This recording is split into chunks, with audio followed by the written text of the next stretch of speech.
Todo es posible, todo esto es posible. Levanto mis manos. Gracias, Jesús. Bendito es tu nombre. Te damos gracias, Señor Jesús, por tu presencia. Te damos gracias por lo que tú quieres hacer en nosotros cada día. Te damos gracias, Señor, por todo lo que tú nos das, Señor. Sea mucho, sea poco, Señor. A nuestro ver o a nuestro parecer. Porque sabemos que tu plan es perfecto. Porque sabemos que tu grandeza es eterna. Porque sabemos que tu llenura es correcta, Señor. Porque tú no das más, no das menos, Señor, sino tú nos das exactamente lo que nosotros necesitamos. Aunque nosotros no lo entendamos, aunque nosotros no podamos ver más allá de nuestras tinieblas, Señor, de nuestro camino entenebrecido por el pecado, por nuestros pensamientos, por la multitud de nuestros pensamientos, por la multitud de nuestros deseos, por nuestra carnalidad, Señor. Lo que nosotros tenemos es perfecto porque es medido por ti, es medido por tu justicia, es medido por tu bondad, Señor, es medido por tu grandeza. Ayúdanos, Señor, a que nuestra visión sea clara, que nuestro corazón sea un corazón dispuesto a ti, dispuesto a adorarte, dispuesto a amarte, Señor, y que nuestra gratitud, la gratitud que emana de nuestro corazón, de las profundidades de nuestro corazón, Señor, sea una gratitud limpia, Señor, sea una gratitud real, sincera, honesta, Señor. Gracias por tu sangre, gracias por tu nombre, Señor, gracias por tu Espíritu Santo, gracias porque nos permite, Señor, estar en tu casa. Gracias por el poder de la palabra, en el dulce nombre de Jesús. Ayúdanos a entenderla, guíanos a través de ella, danos la comida espiritual que nosotros necesitamos. Por el dulce nombre de Jesús. Amén. Nosotros sabemos que estamos en un tiempo difícil. De hecho, denominado como un nuevo tiempo de oscuridad. Hubo 100 años de oscuridad, se le consideró como el tiempo del obscurantismo, en donde la iglesia fue quitada del mundo y absolutamente nadie podía entender la Biblia, nadie podía leer la Biblia. En ese tiempo de obscurantismo, la iglesia solamente era la única, solamente había unos cuantos líderes religiosos que tenían acceso a la Biblia. Y por lo tanto, la humanidad en sí no tenía absolutamente ninguna manera de poder entender nada, ni de conocer nada de la Biblia, si no era a través de aquellos que sí tenían acceso. Y hagan de cuenta ustedes que los que tenían acceso escribían notas para los que seguían, y para los que servían, y para los que volvían a servir. Entonces, si usted en ese tiempo recibía algo de la palabra de Dios, era solamente lo poquito que le llegaba a sus líderes. Pero ahora en este tiempo, Dios nos ha permitido tener un tiempo en el que nosotros tengamos una Biblia para poder escudriñarla y para poder entenderla. Pero sorprendentemente, esta Biblia tiene un fin más allá que solamente el poder leerla y el poder conocer la historia, sino literalmente esta Biblia es luz a nuestro tiempo de oscuridad, a nuestra mente entenebrecida, nuestra mente oscura. ¿Por qué decimos mente oscura? Porque nosotros vemos todo menos a Dios. Yo le puedo decir, usted llega a su casa y usted puede ver absolutamente todo. La falta de alimento, la falta de alegría, la paz, todo. Pero ¿qué cree? Difícilmente puede tener usted en su corazón una gratitud voluntaria a Dios por lo que sí tiene. Y eso es lo que nos lleva a nosotros a este mundo de pecado. La hermana Esparza nos enseñaba y nos decía hace muchos años que la ingratitud es el abono al pecado, que cualquier pecado, por pequeñito que sea, si usted le pone ingratitud o desacuerdo, ese pecado puede crecer como las habichuelas de Juanito y las habichuelas mágicas. En una noche se puede hacer una enredadera gigantesca. O en un momento, ese pecado tan sencillo, con ingratitud, se vuelve una enredadera gigante. Gigante, gigante, gigante, de pecado que nos separa completamente de Dios. Sorprendentemente, nuestras tinieblas están llenas de este abono para separarnos de Dios. Y cada vez que uno no está de acuerdo con algo, lo que sea, por pequeñito que sea, el pecado más pequeño se vuelve el pecado más gigante. Es lo que dice, nosotros nos ahogamos en un vaso de agua, sorprendentemente. Y sorprendentemente, esos pecados a veces difícilmente somos incapaces de retornar a Dios de la misma manera como la que nosotros estábamos caminando, solamente por esa pequeña ingratitud. Nosotros, ¿por qué tenemos que tener el poder de la luz de la palabra en nuestra mente? ¿Por qué? Porque la luz nos muestra a Dios. Porque la luz de la palabra nos deja ver lo que nosotros no podemos ver naturalmente. ¿Cómo está esto? Sorprendentemente, vamos a abrir nuestra Biblia en el libro de Segunda de Samuel.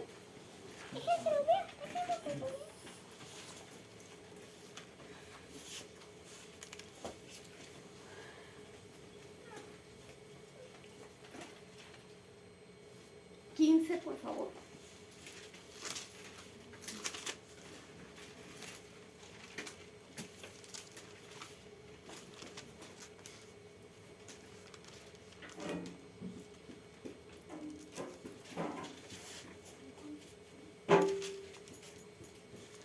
Vamos a leer el contexto para poder entender de lo que estamos hablando.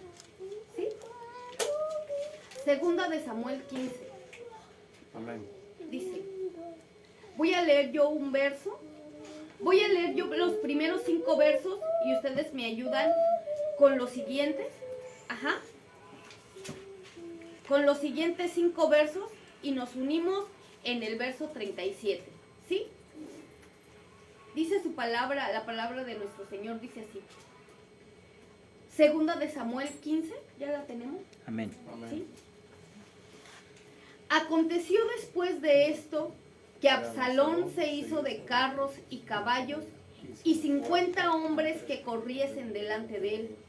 Y levantábase Absalón de mañana y poníase a un lado del camino de la puerta, y a cualquiera que tenía pleito venía el rey a juicio. Tenía pleito y venía el rey al juicio. Absalón le llamaba así y le decía, ¿de qué ciudad eres? Y él le respondía, tu siervo es de una de las tribus de Israel. Entonces Absalón le decía, mira, tus palabras son buenas y justas, mas no tienes quien te oiga por el rey. Y decía Absalón, ¿quién pusiera por juez en la tierra para que viniesen a mí todos los que tienen pleito o negocio? Que yo les haría justicia. Y acontecía que cuando alguno se llegaba para inclinarse a él, él le extendía su mano y lo tomaba y lo besaba. De esta manera hacía con todos los israelitas que venían al rey a juicio, y así robaba Absalón el corazón de los de Israel. Al cabo de 4 años aconteció que Absalón dijo al rey, yo te ruego me permitas que vaya a Hebrón a pagar mi voto que he prometido a Jehová, porque tu siervo hizo voto cuando estaba en Gesur en Siria, diciendo, si Jehová me hiciere volver a Jerusalén, yo serviré a Jehová. Y el rey le dijo, ve en paz, Y él se levantó y fue a Hebrón. Pero Entonces- envió Absalón espías por todas las tribus de Israel, diciendo: cuando oyereis el sonido de la trompeta, diréis: Absalón reina en Hebrón. Y fueron con Absalón 200 hombres de Jerusalén, por él convidados, los cuales iban en su sencillez sin saber nada. También envió Absalón por Achitopel Gilonita, el del consejo de David, a Gilo de la ciudad, mientras hacía sus sacrificios, y la conjuración vino a ser grande, pues se iba aumentando el pueblo con Absalón. Y vino el aviso a David diciendo: el corazón de todo Israel va tras Absalón. Entonces David dijo a todos sus siervos que estaban con él en Jerusalén: levantaos y huyamos, porque no podremos escapar delante de Absalón. Daos prisa a partir, no sea que apresurándose él nos alcance y arroje el mal sobre nosotros y hiera la ciudad a filo de espada. Y los siervos del rey dijeron al rey: he aquí, tus siervos están listos a todo lo que nuestro señor el rey decida. El rey entonces salió con toda su familia en pos de él, y dejó el rey 10 mujeres concubinas para que guardasen la casa. Salió pues el rey con todo el pueblo que le seguía, y se detuvieron en un lugar distante. Y todos sus siervos pasaban a su lado, con todos los ceretos y peleteos y todos los geteos. 600 hombres que habían venido a pie desde Gat iban delante del rey. Y dijo el rey a Itaí, geteo: ¿para qué veníais tú también con nosotros? Vuélvete y quédate con el rey, porque tú eres extranjero y desterrado también de tu lugar. Ayer viniste y téngote que hacer hoy que mudes lugar para ir con nosotros. Yo voy como voy, tú vuélvete y haz volver a tus hermanos, en ti haya misericordia y verdad. Y respondió Itaí al rey diciendo: vive Dios y vive mi señor el rey, que o para muerte o para vida, donde mi señor el rey estuviere, allí también tu siervo. Entonces David dijo a Itaí: ven pues y pasa. Y pasó Itaí geteo y todos sus hombres y toda su familia. Y todo el país lloró en alta voz. Pasó luego toda la gente del torrente de Cedrón. Asimismo pasó el rey y todo el pueblo pasó al camino que va al desierto. Y he aquí también iba Sadoc, y con él todos los levitas que llevaban el arca del pacto de Dios. Y asentaron el arca del pacto de Dios, y subió Abitair después de que hubo acabado de salir de la ciudad con todo el pueblo. Pero dijo el rey a Sadot: vuelve el arca de Dios a la ciudad, y si yo hallare gracia ante los ojos de Jehová, él hará que vuelva, y me dejará verla y a su tabernáculo. Y si dijere: no me complazco en ti, he aquí estoy, haga de mí lo que bien le pareciere. Dijo además el rey al sacerdote Sadot: ¿no eres tú el vidente? Vuelve en paz a la ciudad, y con vosotros vuestros 2 hijos, Ahimaas tu hijo, y Jonathan hijo de Abiatar.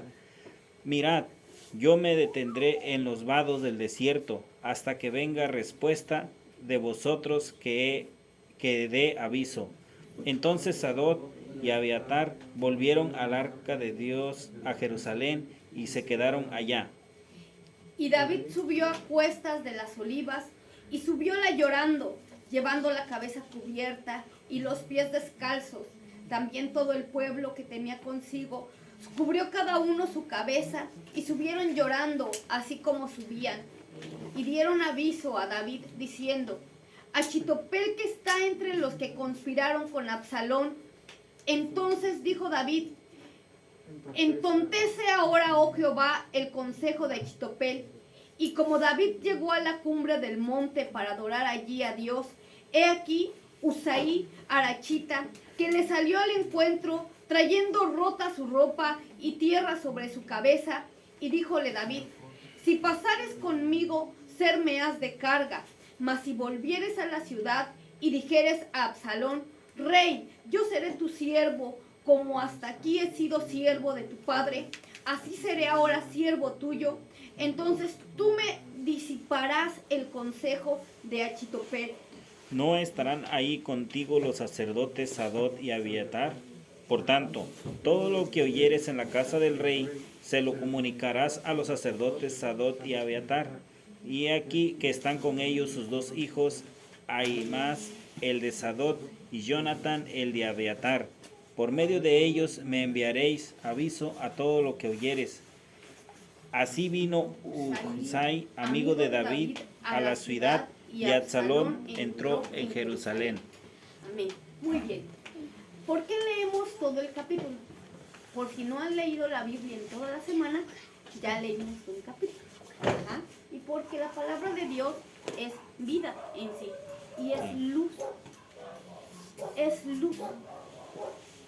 ¿Ok? Es nuestro alimento espiritual. Y bueno, para poder entender también, ¿qué es lo que pasó? ¿Quién era Absalón? ¿Quién era David? Para los que no saben, Absalón era el hijo mayor de David.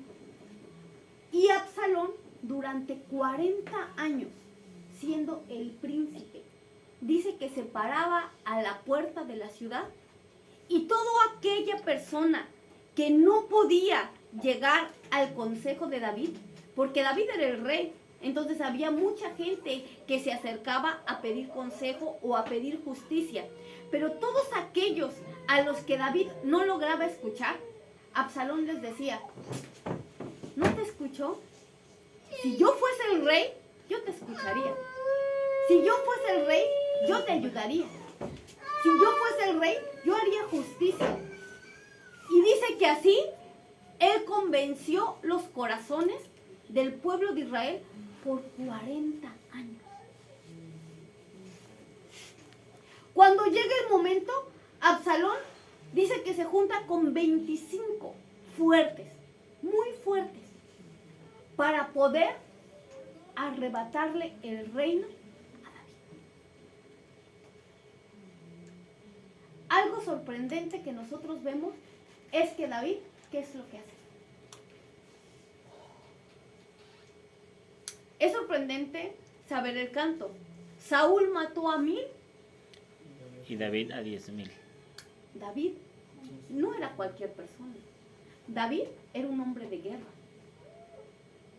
Literalmente ese canto de Salmos era un canto que le daba coraje a Saúl. Porque Saúl era fuerte, pero David era más fuerte. Porque Saúl era fiero, pero David era considerado un hombre sangriento. A tal grado que él le pedía a Dios, déjame construirte tu templo. Y le decía, no, tú no. ¿Pero por qué, Dios? No, porque tienes demasiada muerte en tus manos. Por la sangre de tus manos, tú no eres digno de construirme el templo. Y él le rogaba y le decía, déjame por favor construir tu templo. Y él le decía, tú no. Tendrás cosas muy buenas y serás el rey, pero tu corazón no es digno de construir el templo. Y sorprendentemente, su hijo se levanta en contra de él y él le deja el trono. Y él sale huyendo por otro lado. El hijo se sienta en el trono y él huye. ¿Qué es lo que nos enseña?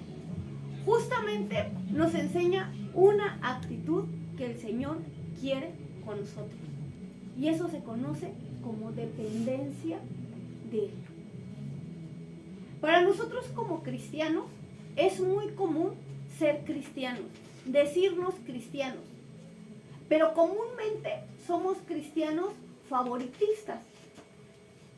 Solamente voy a tomar lo que a mí me favorece de Dios. ¿Cómo es esto? Solo lo que me gusta de Dios. Lo que no me gusta, pues eso no lo tomo, ¿no? Eso yo lo voy a cuestionar. Lo que no me gusta. Oye, pero también viene en la Biblia, sí, pero aún así lo voy a cuestionar. Estoy en mi derecho de cuestión, ¿no? Estoy en mi derecho de cuestionar. ¿Por qué? Favoritismo. Era lo que decíamos al inicio, el desacuerdo. Porque es por lo que estamos hablando, porque efectivamente estamos hablando acerca del rapto. Y en el rapto nosotros necesitamos aceite extra. Y para nosotros ver qué es lo que nos impide tener el aceite extra para irnos en el rapto, nosotros tenemos que entender qué es el aceite extra o qué es el aceite. Pero si nosotros no lo entendemos, nosotros vamos a pensar que relativamente es un aceite. Y si fuera así, pues yo les regalaba el aceite de la unción. Y les decía, tenga para que tenga aceite extra. Pero esto no es el aceite extra. El aceite extra se adquiere en el corazón y en el pensamiento de nosotros. ¿Cómo es esto? ¿Qué es lo que dice la palabra de Dios acerca? Salmos 119, 115. ¿Qué es lo que dice? Lámpara es a mis pies tu palabra. Lumbrera mi camino. Y lumbrera mi camino. ¿Qué es lo que la característica del aceite? ¿Cuál es? La luz. Alumbra. Alumbrar. Ver.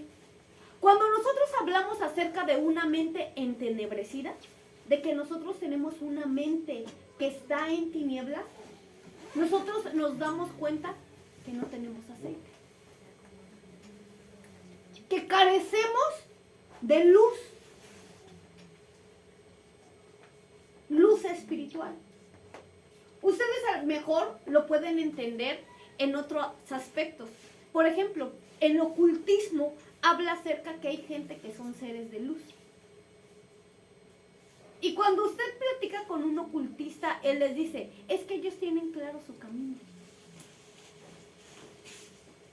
Y uno dice, ¿la luz se refleja en la claridad de pensamiento? ¿O cómo se puede reflejar la luz? Cuando nosotros llegamos aquí a esta iglesia, yo les decía, la palabra de Dios es más clara que el agua. En la palabra de Dios no hay turbulencia. La palabra de Dios no es turbia, no es oscura. La palabra de Dios es clara y por lo tanto nos da esa claridad. De hecho, nosotros seguimos este camino porque nosotros creemos que hemos encontrado la verdad. Porque nosotros sabemos que la gente busca la verdad y anda corriendo. Aquí está la verdad y van a buscarla. Y no, esta es la verdad y van a buscarla. Y después esa no era la verdad y alguien grita, aquí tenemos la verdad. Y corren a buscar la verdad y andan buscando la verdad. Y vemos las denominaciones que empiezan a pelear. Y yo tengo la verdad. Y otros, yo tengo la verdad. Y yo tengo la verdad. Y al fin de cuentas, su verdad no es clara. No es clara. Siempre hay duda.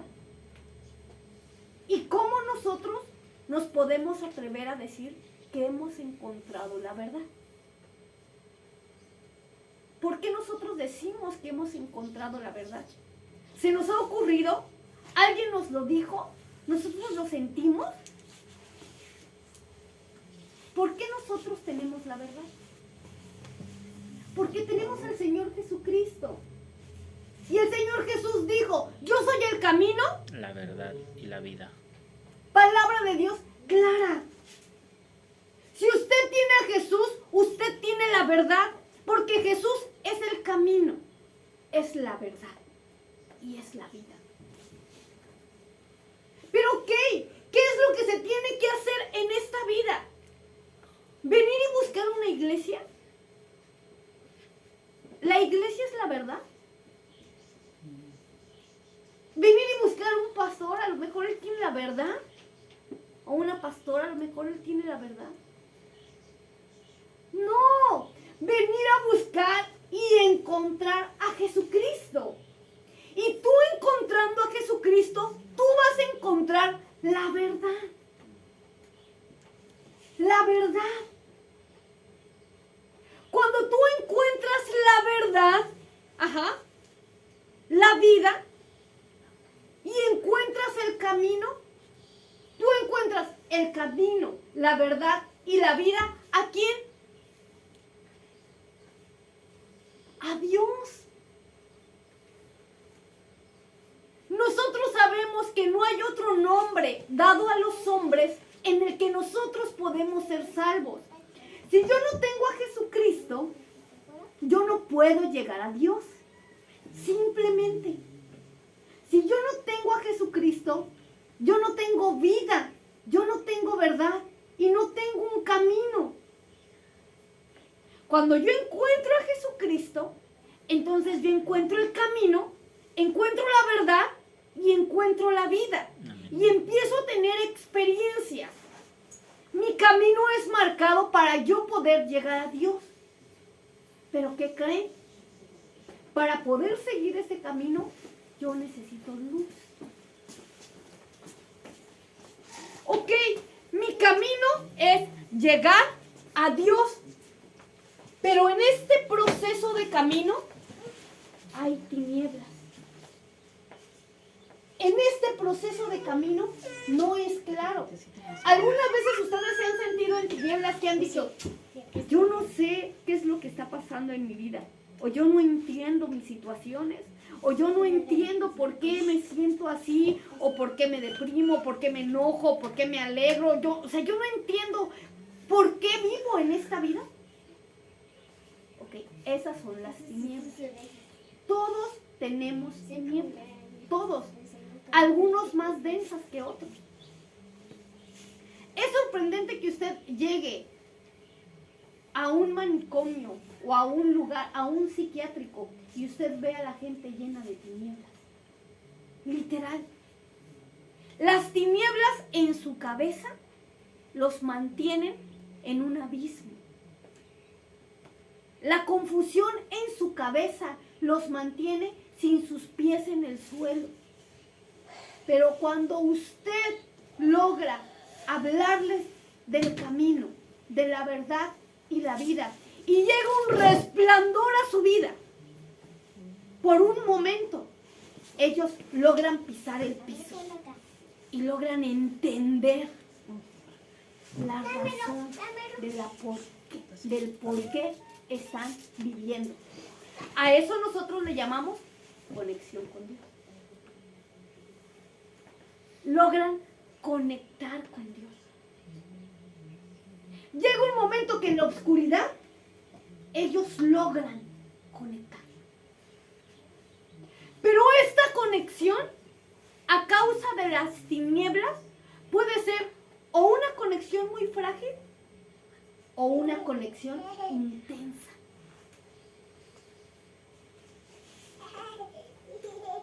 Sorprendentemente, David habla acerca de una situación importante. Él fue el que puso en Salmos, y haga resplandecer tu rostro sobre mí. Y dice la bendición de Jehová, y alce a ti su rostro Y ponga en ti paz. y ponga en ti paz. Nuevamente nos habla de una luz que emana del rostro de Dios, de una luz espiritual. Pero la luz espiritual, ¿a qué se refiere? ¿Qué es la luz espiritual? La luz espiritual es la que alumbra las tinieblas. Ahora, ¿por qué me refiero a esto? Porque en este tiempo, en este último tiempo, lo único que nos va a hacer o a sostener va a ser la luz. En este tiempo en el que el Espíritu Santo sea arrebatado y las tinieblas sean más densas y la oscuridad confunda a todos, lo único que nos va a fortalecer va a ser la luz. Y si usted no sabe de dónde se saca la luz, usted no va a poder sostenerse. Si usted no sabe cuál es el aceite extra, usted no va a poder encender su lámpara en la noche. Y si usted no enciende su lámpara, ni siquiera va a llegar a ser de los que esperan la venida del Señor. Hemos hablado acerca del resucitar, del poder de la resurrección. ¿Cómo se obtiene el poder de la resurrección? El que nosotros vamos a obtener. ¿Cómo se obtiene? Creyendo, con fe. Con fe. con el nombre. Cuando uno recibe el nombre, uno recibe el poder de la resurrección. En el bautizo, usted recibe el poder de la resurrección. Cuando usted se arrepiente de sus pecados y su naturaleza es transformada, ese es el poder de la resurrección, porque lo ha transformado. Se supone que este poder de resurrección es el que nos va a resucitar en el día postrero. Cuando suene la trompeta, ese poder de su Espíritu Santo va a venir y nos va a arrebatar. Va a tener la fuerza de transformarnos en un 2x3 y nosotros en un abrir y cerrar de ojos vamos a ser transformados. Pero tiene que tener esa fuerza y esa vida en nosotros. Tiene que tener esa velocidad. La pregunta es, ¿nosotros tenemos esa velocidad? Esa velocidad de decir, yo no quiero esta vida, yo quiero ser transformado. Nosotros tenemos esa velocidad de levantarnos y de decirnos, ¿qué pasó conmigo? Yo tengo que entregarme a Dios, y de repente nosotros nos sentimos fríos y comenzamos a orar y a correr y a correr. Y es como si nuestras fuerzas se fortalecieran, nuestras piernas, y comenzáramos a correr a toda velocidad.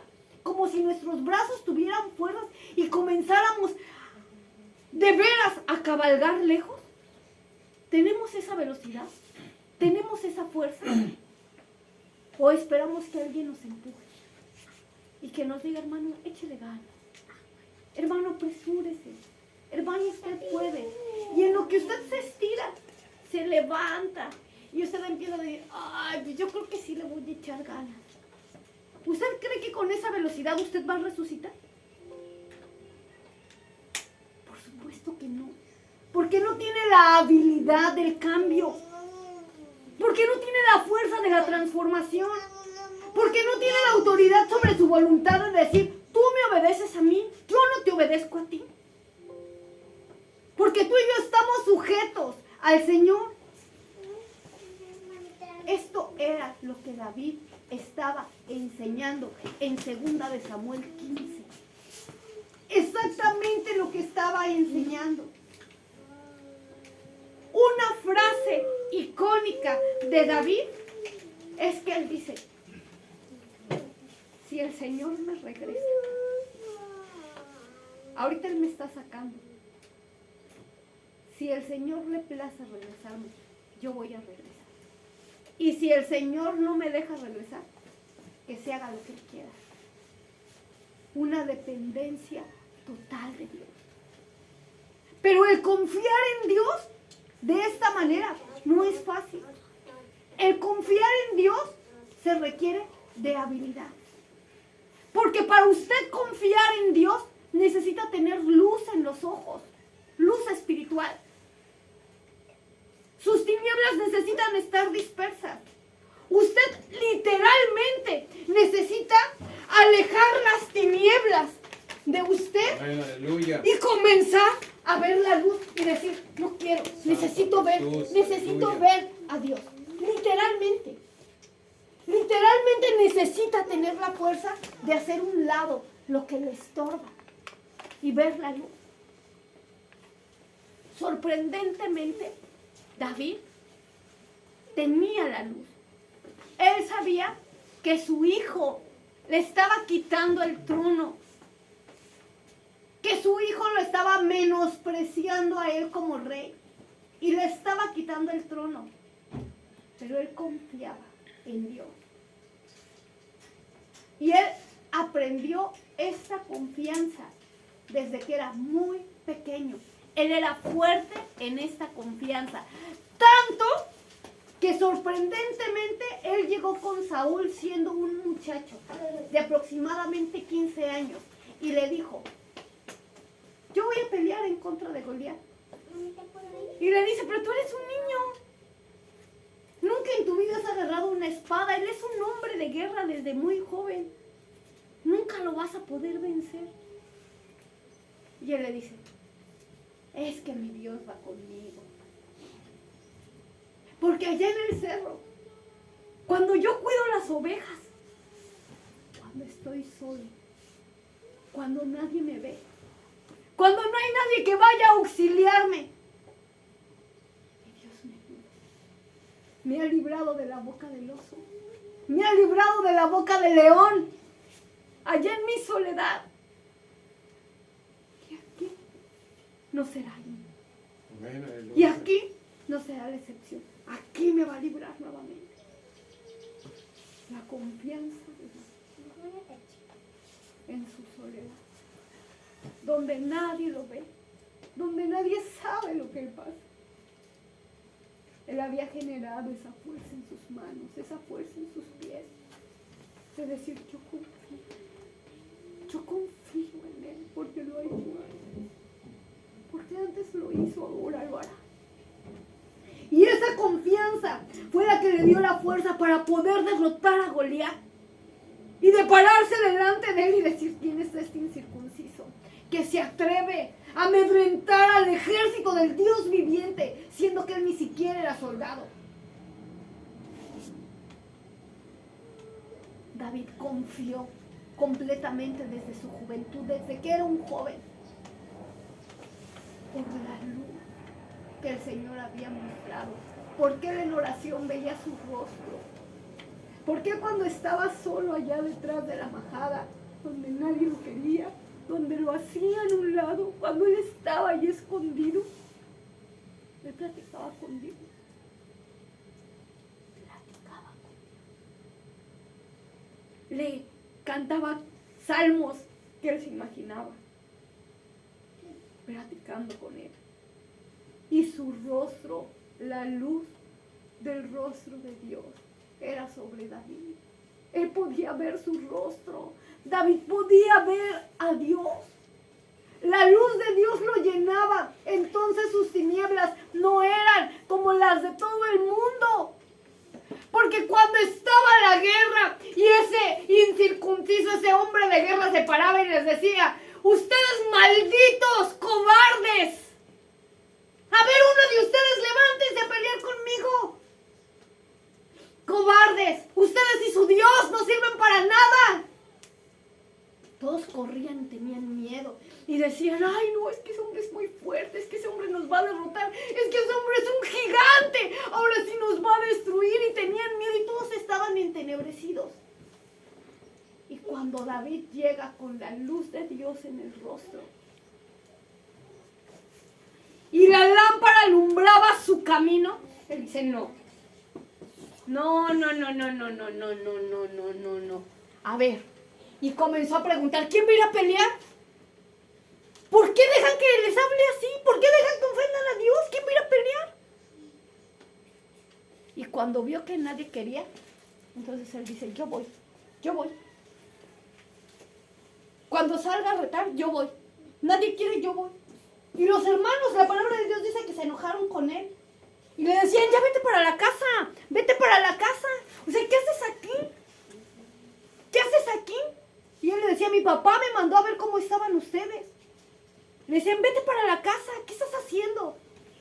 Y él fue directamente con Saúl y le dice, yo voy a pelear en contra de él. ¿Cómo ha de haber sido la fuerza de David de carácter? ¿Cómo ha de haber sido su seguridad de David? La luz que tenía, la confianza que él tenía, que el mismo Saúl le dijo a ese niño, ok, pelea. ¿Necesitas algo? ¿Necesitas mi espada, mi armadura? Pelea. ¿Con qué firmeza se ha de haber parado David y le ha de haber dicho, yo voy a pelear? O sea, yo peleo. ¿Con qué firmeza? Eso es algo de pensarse. Pero ustedes, pónganse a pensar que uno de sus hijos, o su nieto más pequeño, o su hijo el más pequeño, le diga que va a pelear con un soldado armado. Que le diga, no te preocupes, yo voy a pelear. Y usted sabe que va a morir, pero ve la seguridad. Si este sí va a ganar, pues que vaya, en nombre de todos. Esa es la luz del rostro de Dios. Sorprendentemente uno no entiende cuando los líderes nos dicen, o yo no entendía cuando mi líder me decía, tienes que entregar tu vida de verdad. Y yo decía, pero yo la entrego de verdad. O sea, pero yo busco a Dios de verdad, desde que soy joven lo busco. Y decía, no, es de verdad. Y yo decía, pero es que mi corazón es sincero, o sea, yo de verdad estoy buscando a Dios. Y me decía, no, es que tiene que ser de verdad. Pero ¿cómo? O sea, de verdad, pero ¿cómo? Después, cuando fui a otro lugar a estudiar, había otro maestro que me decía, tienes que ser fiel, pero de verdad. Y yo literalmente, Dios sabe que literalmente yo me ponía a hacer cuentas y decía, a ver, pero ¿en qué no soy fiel? De mis diezmos, mis ofrendas, yo busco a Dios. Si estoy estudiando, a mí me mandan, yo vengo, o sea, ¿pero en qué? O sea, ¿qué se refiere con fidelidad? Y yo llegaba a Dios y le decía, pero es que dicen que no soy fiel. ¿Qué no ven? ¿Qué ven ellos que yo no veo? O sea, ¿qué ven ellos que yo no alcanzo a ver?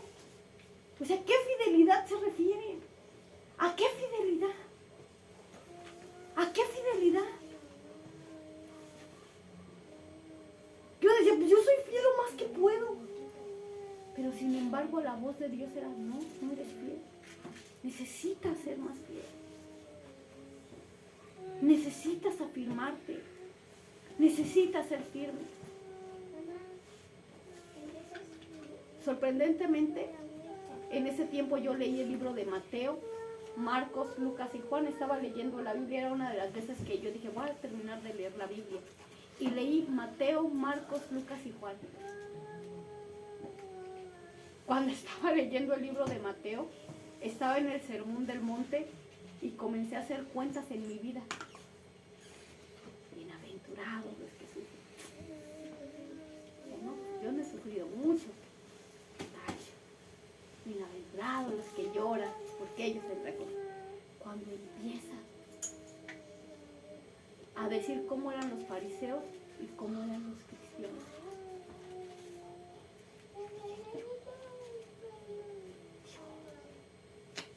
Llegué con mi director y le dije, ¿qué cree? Yo me parezco más a los fariseos. Mire, estos son los cristianos y estos son los fariseos. Yo me parezco más a los fariseos. Y mi directora me dijo, qué bueno que te das cuenta. Fue lo único que me dijo, qué bueno que te das cuenta. Ahora pídele a Dios que te ayude a ser un buen cristiano. Y de ahí yo me agarré y empecé, Señor, ayúdame a ser un cristiano verdadero. Y ayúdame a ser un cristiano sincero. Y si yo está en mí, voy a hacerlo. Por favor, ayúdame, ayúdame, ayúdame. Y un día me enfermé, horrible. Estaba en Puebla, estábamos pastoreando en Puebla y me enfermé. Estuve en cama, no en cama, estaba orando en la iglesia. Y allí en la iglesia estuve enferma con temperatura 3 días, casi de muerte. O sea, casi de muerte, literalmente yo no la veía. O sea, estaba muy, muy mal. Y en esos días que me estaba muriendo, tuve un sueño. Y en ese sueño estaba platicando con Dios acerca de esto, del fariseísmo. Y el Señor me decía, te voy a sacar al desierto.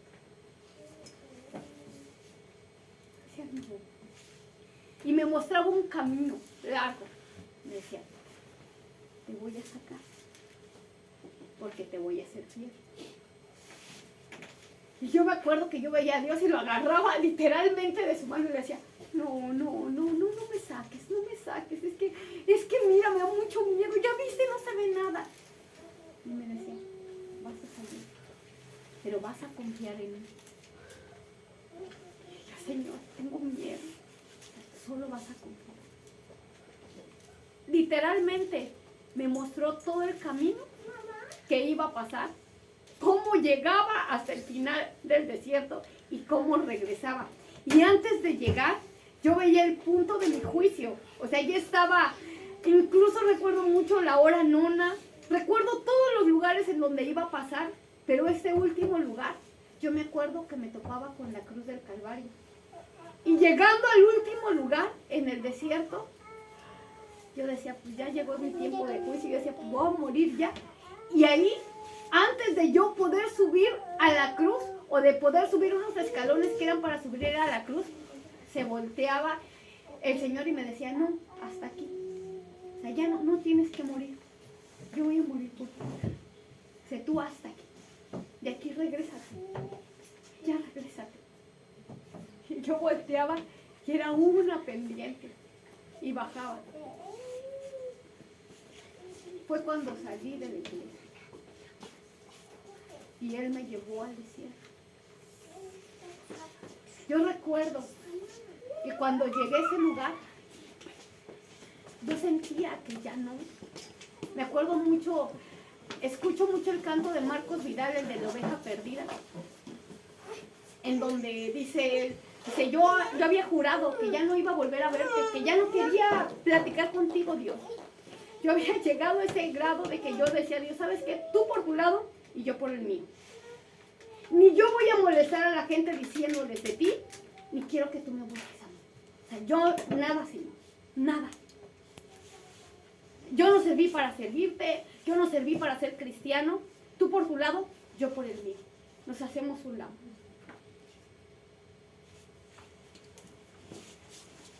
Cuando el Señor me mostró que cuando yo no lo quería, literalmente, que cuando yo no tenía fuerzas, Él era fiel.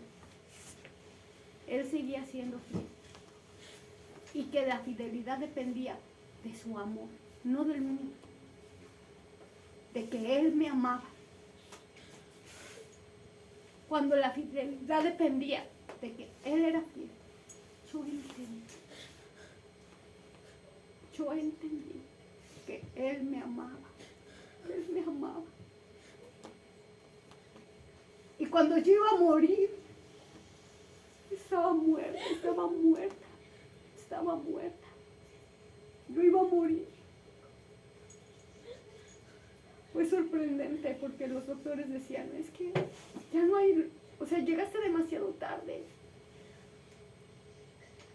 Llegó un pastor que yo no conocía y oró por mí.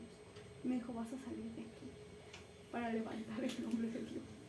Y recordé ese sueño en donde él se paraba y decía, no vas a morir. Ya regresa.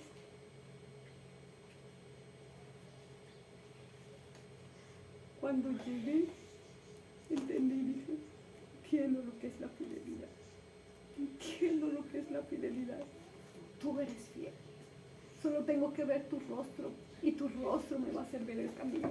Solo es tu rostro, solo es tu Santo rostro. Jesús, La fidelidad bendito es depende tu de nombre, tu Padre. rostro en mí. Tu rostro en mí, solo tengo que verte a ti. Y tú vas a ser fiel conmigo. Tú vas a ser fiel conmigo porque la fidelidad depende de ti, no de mí. Gracias. Tú eres fiel a mí. Yo no soy fiel a ti. Sí, Jesús. Tú eres fiel a mí. Tú eres fiel a mí. Bendito es tu nombre. Sí, Señor. Y literalmente las tinieblas se volvieron claras.